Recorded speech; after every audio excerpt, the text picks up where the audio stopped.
Olá pessoal, mais uma aula de Química Geral.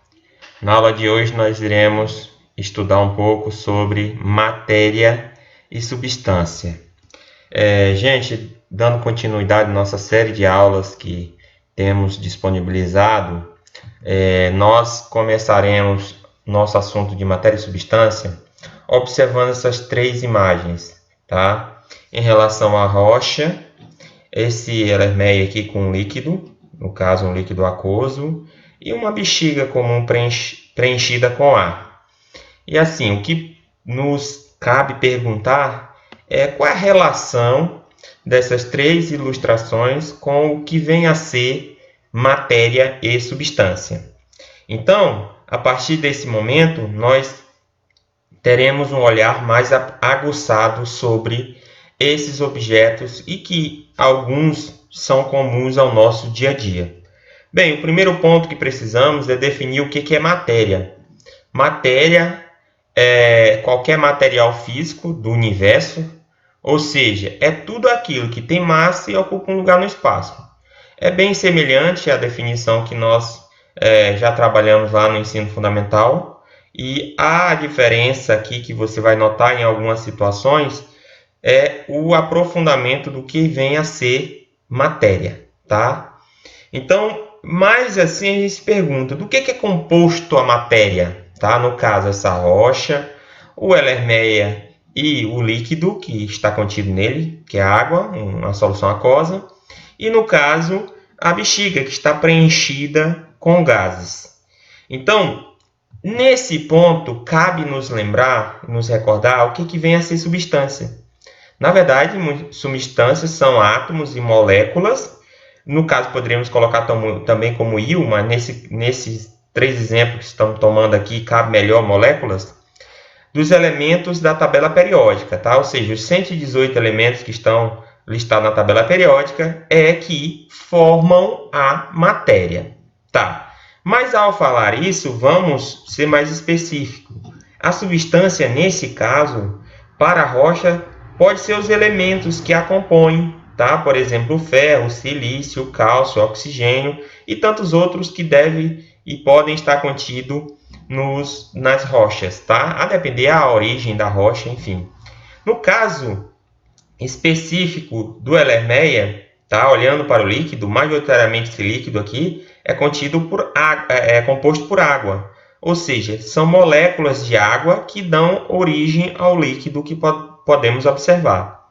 E já para a bexiga, tá? Os gases que estão majoritariamente compondo o volume que está contido na bexiga é o nitrogênio, o oxigênio e o hidrogênio. Tem outros gases também, em menor quantidade, tá? Mas estão lá. Então, nesses casos, nossos exemplos do que é substância é exatamente a composição. No caso da bexiga, os gases que estão lá compondo. No caso do líquido, as moléculas de água, tá? E no caso da rocha, os elementos que a compõem. Então, nós temos que matéria é tudo que tem massa ocupa um lugar do espaço, e a substância ou as substâncias são aquelas moléculas e átomos que compõem, tá, essa matéria, ok? Seguindo, a matéria ela tem estados, tá? Existem três estados da matéria: o sólido, o líquido e o gasoso. E como podemos observar isso? O mais interessante é olhar em termos de organização, nesse caso para a água, tá? A organização das moléculas de água no sólido. Você pode observar que elas estão bem organizadas. Ela tem uma estrutura definida. Já para a água líquida, você pode perceber que ela está menos organizada, mas ambas as situações, tanto no sólido quanto no líquido, as moléculas estão muito próximas, tá? Já no estado vapor, tá, que eu estou tomando como estado gasoso, as moléculas de água elas se encontram mais distantes uma das outras, certo? Então, em termos do estado da matéria, é associado à organização das moléculas ou dos átomos que a compõem. Nesse caso, as moléculas de água, porque nós estamos tratando da substância e, no caso, a matéria como um todo, tratado como a água. Nessa imagem aqui, podemos observar a água líquida e o gelo, né, na forma sólida, e o gás que está sendo destacado na imagem. Sabendo disso, é interessante que nos atemos à questão do que vem a ser substâncias em termos de classificação. Existem substâncias puras, tá? E existem misturas. Isso no ponto de vista de serem fisicamente separáveis, tá? Então, nessa situação, eu tenho, para substâncias puras, eu tenho átomos, por exemplo, eu estou aqui no estado gasoso, devido à distância entre os átomos, eu associo ao estado gasoso. Por exemplo, se aqui for um gás nobre, nós iremos conhecer mais adiante que os gases nobres têm essa propriedade de se encontrar na forma monoatômica. Então, essa é uma substância pura, porque só existe um tipo de átomo no meio. Bem, esse segundo exemplo também é uma substância pura. São moléculas, tá? Diatômicas. No entanto, só existe um tipo de molécula no meio. Então, ela também é uma substância pura, tá? O terceiro exemplo também é uma substância pura. Ah, mas tem 3 elementos formando as moléculas. Sim, exatamente, mas só existe um tipo de molécula no meio. Então, nesse caso, eu também tenho uma substância pura. Esse quarto exemplo aqui, nós temos uma mistura, tá? E até a palavra mistura aqui destacada em várias cores leva a essa observação. Olha, eu tenho 3 tipos de substância no meio. Então, eu tenho uma mistura de substâncias, tá? Diferentemente do que eu não vou ter nos 3 outros exemplos aqui mostrados. Então, eu tenho uma mistura nesse exemplo e nos outros 3 eu tenho substâncias puras, certo? Prosseguindo, as substâncias puras, tá? Elas podem se dividir em substâncias simples e substâncias compostas. Bem, o que vem a ser uma substância simples? Uma substância simples é aquela que é composta por apenas um tipo de elemento químico, tá? Nesse caso, eu estou falando aqui, mais uma vez, um exemplo com átomos, mas só tem átomos de um único elemento aí representado pelas cores. Bem, esse segundo exemplo também aqui é uma substância simples. Por que isso? Porque só existe um tipo de elemento, ou seja, um tipo de átomo de um único elemento no meio. Ou seja, aqui poderia ser, por exemplo, o gás oxigênio, tá? Então, aqui são 2 exemplos de substâncias simples. E o terceiro exemplo é uma substância composta. Como assim composta? Você pode observar que tem 2 tipos de átomo, tá? 2 tipos de átomo. A molécula é triatômica, sim, mas só existe 2 tipos de átomo. Existe o átomo central e 3 ligando o átomo central. Por exemplo, poderia ser a amônia aqui, no caso do exemplo. Então, o fato de existir 2 tipos de átomo no meio, dando origem à molécula da substância, ela é classificada como uma substância composta, ok?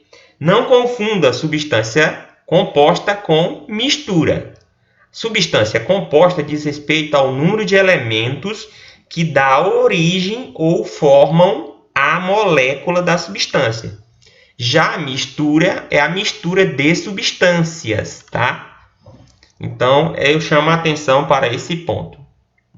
Seguindo, as substâncias puras, elas também têm uma característica. Quando você tem uma substância pura e é uma substância composta, como por exemplo a água, ou seja, a água é formada por oxigênio e hidrogênio, é um átomo de oxigênio e 2 de hidrogênio.